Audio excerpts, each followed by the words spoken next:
it was cross a boundary the way that she was talking, you feel. And Right. then we've got, you'd like to be able to see her for the little girl underneath the heart. You'd like to see her for the intention or what was hurting her underneath. Yeah. Okay. So what's your opinion on what's the most important thing in that moment? I don't know. Again, I don't know what you're going to say here. It's not like a trick, Mhm. but what do you think is the most important thing in that moment? I guess I wonder what in her life in the last decade has brought her to the point where she would respond that way. Did I lead her there? Did life in general just kind of beat her up a little bit and lead her there? I guess that's so going like one layer deeper. I'm very curious actually. Why is she? Because she's not really that kind of person. She's not a mean lady typically.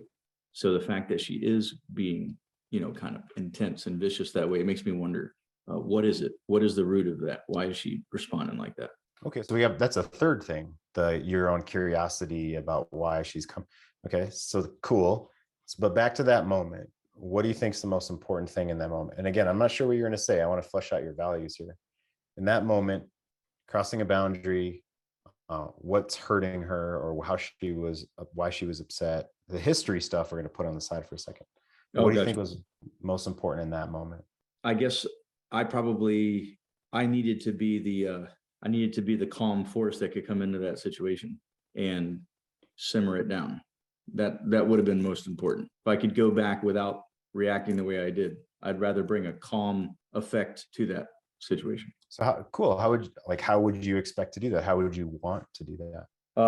So I guess going back to what I was saying earlier, I should have came alongside of her quickly, kind of as a team. Like, okay, hey son, smart mouthing off about the rules to your little brothers is teaching them that, mom's rules are stupid and you shouldn't do that.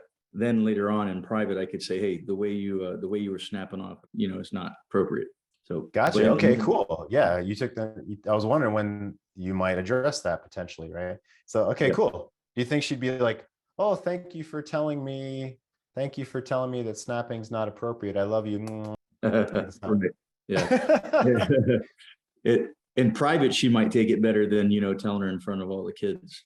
You know, Right, right, right. And then it's not for me to tell you what to do or okay, I got you. So let's do that. That was phenomenal, dude. I appreciate you opening up with us, man. So I think other people might, you guys can have your own opinion. I'd love for you to share your perspective or maybe a story. The best way to give men feedback, as I've said in the past, is to tell a quick story of how that relates to something that's happened in your life and maybe what you feel your values are, guys.